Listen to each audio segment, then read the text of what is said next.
Once upon a time, in the bustling city of Athens, there lived a philosopher named Leonidas.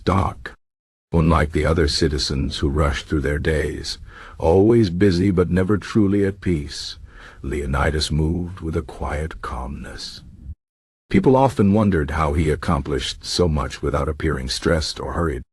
One day, a young man named Theo approached him, desperate for answers. "How do you manage your time so well?" Theo asked. Leonidas smiled and replied, "Time is not the enemy. The enemy is the way we think about time. Let me tell you a story.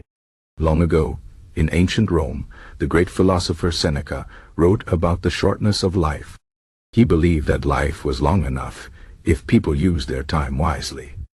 But most, he said, wasted their days on meaningless things, chasing wealth, seeking approval, or drowning in distraction.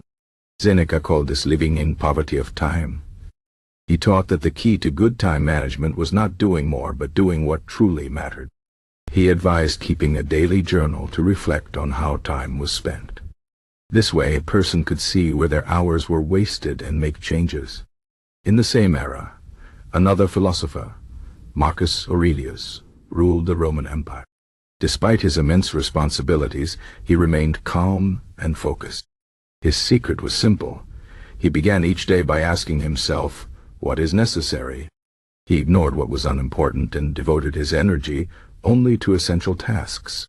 Marcus also practiced the discipline of present-moment awareness. He knew that worrying about the future or regretting the past only stole time from the present. His rule was clear: focus on what you can control now. Centuries later, in Japan, a samurai named Miyamoto Musashi followed a similar path. He believed mastery of time came from mastering the mind. In his book, The Book of Five Rings, he wrote that hesitation was the thief of time. A warrior must act decisively, without doubt or delay. He trained himself to make swift decisions and avoid overthinking. Musashi also lived by the principle of ichigo ichii, meaning one time, one meeting. He treated every moment as a once-in-a-lifetime opportunity, never to be repeated. This mindset made him value each second. Meanwhile, in the forests of India, a wise teacher named Buddha shared his own insights. He taught that suffering came from desire, wanting more, clinging to the past, or craving a different future. To free oneself from this suffering, one had to practice mindfulness. Buddha's followers learned to sit in silence, observing their breath and thoughts without judgment. Through this practice, they discovered that time was not something to be fought against, but to be experienced fully. A mindful person, Buddha said, never feels rushed because they are fully present in each task. Back in Athens, Leonidas explained to Theo that these ancient thinkers all shared one truth. Time management was not about schedules or tools. It was about philosophy, the way we see time itself. He told Theo to imagine time as a river. Most people try to swim against the current, struggling to do everything at once. But the wise ones flow with the river, choosing their direction carefully. They know that trying to control time is impossible. Instead, they control their attention. Leonidas then shared practical lessons from these philosophers. First, he said, learn to say no. Just as Marcus Aurelius ignored unimportant tasks, we must guard our time from distractions.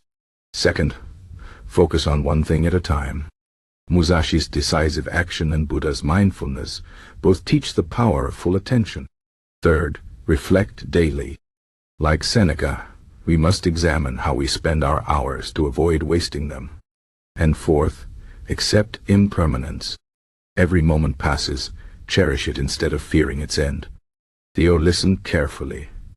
For the first time, he understood that time was not slipping away. He had been letting it slip. From that day forward, he practiced these lessons. He stopped multitasking, started journaling, and became mindful of each moment. Slowly, his days felt longer, not because time changed, but because he did. Leonidas smiled as he watched Theo walk away, no longer rushing but moving with purpose. The wisdom of the ancients had worked once again. Time, after all, was not the enemy.